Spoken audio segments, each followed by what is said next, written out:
welcome back to our new video. This is Amrita Bharti, a BTech CSE student in CGC Landa College.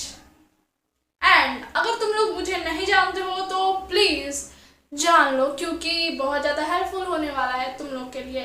तो आज का video उन लोग के लिए है जो कि बीटेक में ऑलरेडी इनरोल हो चुके हैं, बीटेक में एडमिशन ले चुके हैं और जो सोच रहे हैं कि बीटेक में हम लोग को एडमिशन लेना है, बट उनके मन में कंफ्यूजन चल रहा होगा कि क्या हर यूनिवर्सिटी कॉलेज का जो सिलेबस होता है वो सेम होता है या डिफरेंट होता है। अगर डिफरेंट होता है तो कौन सा ऐसा एरिया है जिसमें हम लोग का डिफरेंट होता है।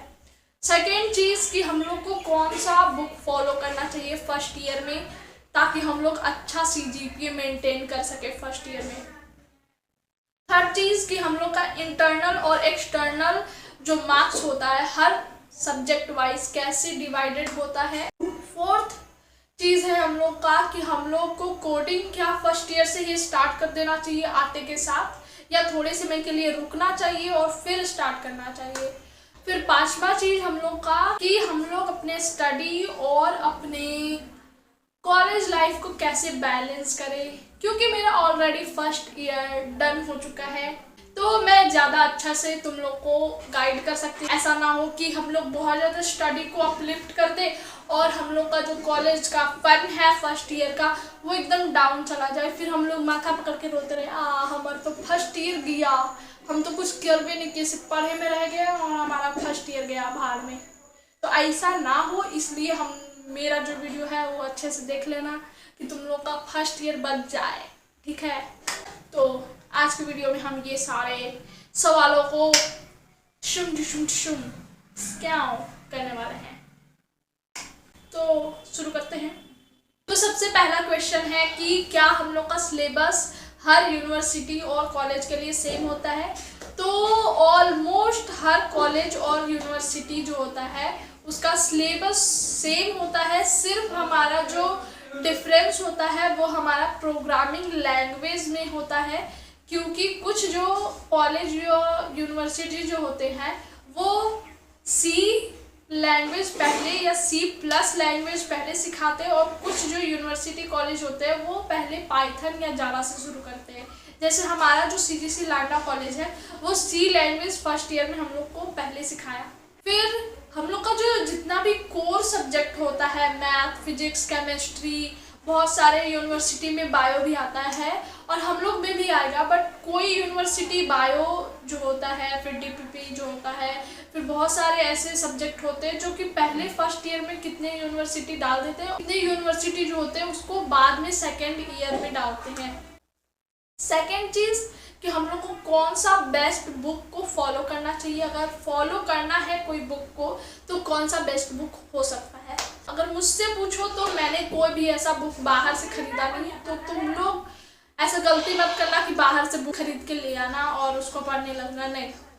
क्योंकि हर एक कॉलेज यूनिवर्सिटी जो होता है उसमें लाइब्रेरी होता है एंड लाइब्रेरी में ही तुम लोग को बुक प्रोवाइडेड किया जाता है। कि पूरे फर्स्ट ईयर में मैंने केवल 3 बुक इशू करवाए थे। सबसे पहला मैथ का, ECD का और केमिस्ट्री का। इन 3 बुक को मैंने केवल इशू करवाया था, बाकी कोई बुक का मेरे को ज़रूरत नहीं पड़ा और तुम लोग को भी कोई ज़रूरत नहीं पड़ेगा। एक चीज़ मैं इसमें ऐड करना चाहती हूँ कि बहुत सारे लोग फर्स्ट ईयर में आते हैं एंड उनको उतना कुछ समझ में नहीं आता। क्लास में वो रहते हैं बट उनको जो टीचर पढ़ा रहा होता है वो दिमाग में नहीं जाता है, क्योंकि मेरे साथ भी हुआ था, तो मैं जानती हूँ कि तुम लोग के साथ भी ये होगा ही।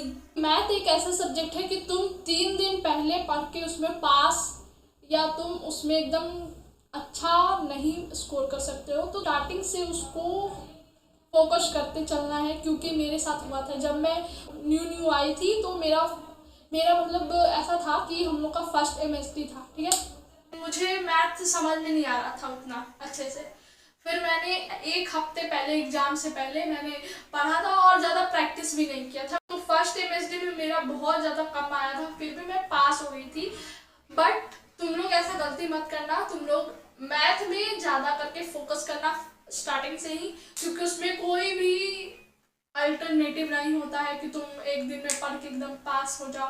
इन चीज़ हम लोग अगर फोकस करने की बात करो तो तुम्हारा है ECD में तुम लोग लोगों को प्रैक्टिस करना बहुत ज़रूरी है, क्योंकि उसमें तुम्हारा जब फाइनल होगा या एमएसडी होगा उसमें तुम लोग का नंबर कम आ जाता है, क्योंकि उसमें तुम लोग प्रैक्टिस नहीं करते हो। और ऑलरेडी मैंने इस वीडियो में बता रखा है कि कौन कौन से जो चैप्टर्स, कौन कौन से टॉपिक जो है वो इम्पोर्टेंट है। हर सब्जेक्ट, जितने भी फर्स्ट ईयर में सब्जेक्ट होते हैं वो कौन कौन से सब्जेक्ट है और कौन से इम्पोर्टेंट टॉपिक है जो तुम लोग को कवर करना है।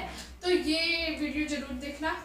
ये तो हो गया कि तुम लोग को बाहर से बुक को परचेज नहीं करना। थर्ड चीज़ है कि इंटरनल और एक्सटर्नल कैसे डिवाइडेड होते हैं हमारे। तो जैसे मेरे कॉलेज में जो इंटरनल और एक्सटर्नल का क्राइटेरिया है, उसमें एक्सटर्नल जो हमारे होते हैं वो 60 मार्क्स के होते हैं, और जो इंटरनल जो हमारे होते हैं वो एमएसटी के, जैसे हमारे 2 एमएसटी होते हैं, एक सेमेस्टर में 2 एमएसटी होते हैं। जैसे फर्स्ट एमएसटी में हम लोग का 24 मार्क्स का होता है पेपर, फिर दूसरे एमएसटी में 24 मार्क्स के होते हैं। तो अगर के और फिर जैसे हम लोग स्कोर करते हैं 24 में कुछ भी, तो उसका हाफ हमारा जाता है। और फिर हमारा 10 नंबर मिलता है असाइनमेंट जो हम लोग सबमिट करवाते हैं उससे। और फिर हम लोग का वाइवा और जो प्रैक्टिकल होते हैं उसमें मतलब 40 नंबर का टोटल इंटरनल होता है, और एक्सटर्नल हमारा 60 नंबर का होता है। हर सब्जेक्ट में ऐसे ही होता है हम लोग का।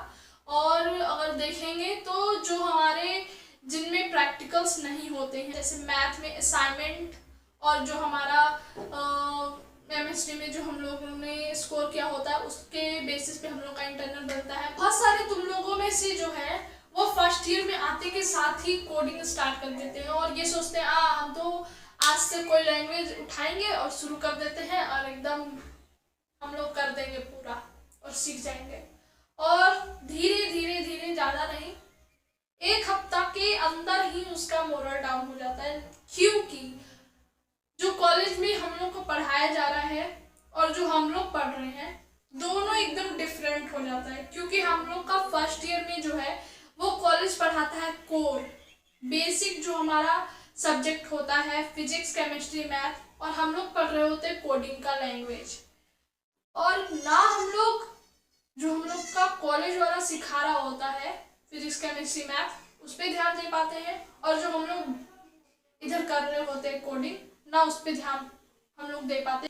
तो मैं सजेस्ट करूंगी फर्स्ट ईयर जितने भी लोग हैं या जो भी आने वाले हैं, तो अगर तुम्हारे पास कॉलेज के बाद अगर टाइम बच रहा है, तुम लोग कॉलेज का पढ़ाई कर चुके हो और टाइम बच रहा है, तो तुम स्टार्ट करो कोडिंग पार्ट टाइम। अगर नहीं बच रहा है, तुम्हारा जो सिलेबस पढ़ाया जा रहा है कॉलेज में, अगर तुम उसको नहीं कर पाए, फिनिश नहीं कर पाए, एकदम नहीं कर पाए, और तुम इस पे जा रहे हो, तो मत करो, अभी स्टार्ट मत करो।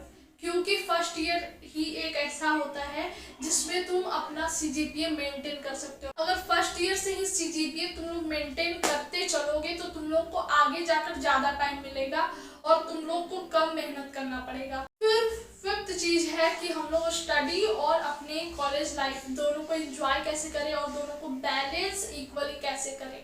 तो सबसे पहला मैं अपना बताती हूँ कि मैंने कॉलेज लाइफ एंजॉय और स्टडी को कैसे किया। तो देखो, हम लोग का जो टीचर लोग था ना, तो जो टीचर का हमको नहीं समझ में आता था तो उसमें हम उतना ध्यान नहीं देते थे, पर जो टीचर का हमको समझ में आ रहा उन पे ठीक से ध्यान दो, और जो टीचर का नहीं आ रहा, और खास करके तुम लोग आगे बैठने का गलती मत करना, पीछे बैठो बहुत अच्छा रहेगा। आगे जो बैठता है वो अच्छे से एंजॉय ही नहीं कर पाता, तो पीछे बैठो, बैक बेंचर बनो और एंजॉय करो। कोई भी अगर पार्टिसिपेशन की बारी आती है तो उसमें पार्टिसिपेट करो। लंच का पूरा फायदा उठाना, जो भी फ्री पीरियड मिलता है तो उसमें तुम बाहर जाओ, पूरे कॉलेज को घूमो, और मोस्ट इम्पॉर्टेंट कि तुम एक अच्छा फ्रेंड सर्कल बनाओ। अभी फर्स्ट ईयर है, जब भी तुम लोग का फ्री टाइम मिले तो अपने दोस्तों के साथ या अकेले बाहर निकल जाओ घूमने के लिए। में ऐसा होता है ना कि तुम लोग जल्दी नहीं सो सकते, तुम लोग को 12 बजे तक तो जागना ही होगा। 12 से 10, 11 तक बहुत है कि तुम लोग जागो। तो जब तुम लोग घर जाओगे या हॉस्टल जाओगे, 9 से 11 ये 3 घंटे तुम लोग पढ़ो। बाकी जितना भी समय मिलता है शाम का, उसमें जितना पौधारी करना है, जितना मौज मस्ती करना है वो करो, और जितना भी कॉलेज में टाइम मिलता है जिसमें तुमको एकदम समझ में नहीं आ रहा है तो उसमें तुमको एकदम वो फोकस करने का ज़रूरत नहीं है। तुम लोग रिलैक्स होकर जो भी तुम लोग का मन करे, पर वही लिमिट में मन करना चाहिए तुम लोगों को, ठीक है। और this is the video, and अगर तुम लोग को ये वीडियो अच्छा लगा हो, हेल्पफुल लगा हो, तो प्लीज डू लाइक से subscribe to my video. And last में तुम लोग को कमेंट करना है फायर इमोजी, ठीक है। फायर इमोजी एकदम कंपलसरी है। अगर तुम लोग मेरा एनर्जी को इंक्रीज करना चाहता है और चाहता है कि हम ऐसे ही इंफॉर्मेशनल और वीडियो बनाएं, तो प्लीज मेरा सपोर्ट करने के लिए और मेरे को थोड़ा सा इंकरेज करने के लिए फायर इमोजी ड्रॉप करके जाना, ठीक है, कमेंट बॉक्स में। एंड नेक्स्ट वीडियो होगा हम लोग का कि क्या हमारा बीटेक सीएससी के लिए मिथ है एंड क्या हम लोग का रियलिटी है, वो हम लोग नेक्स्ट वीडियो में जानेंगे। तो आज के लिए बस इतना ही। Bye bye, Radhe Radhe.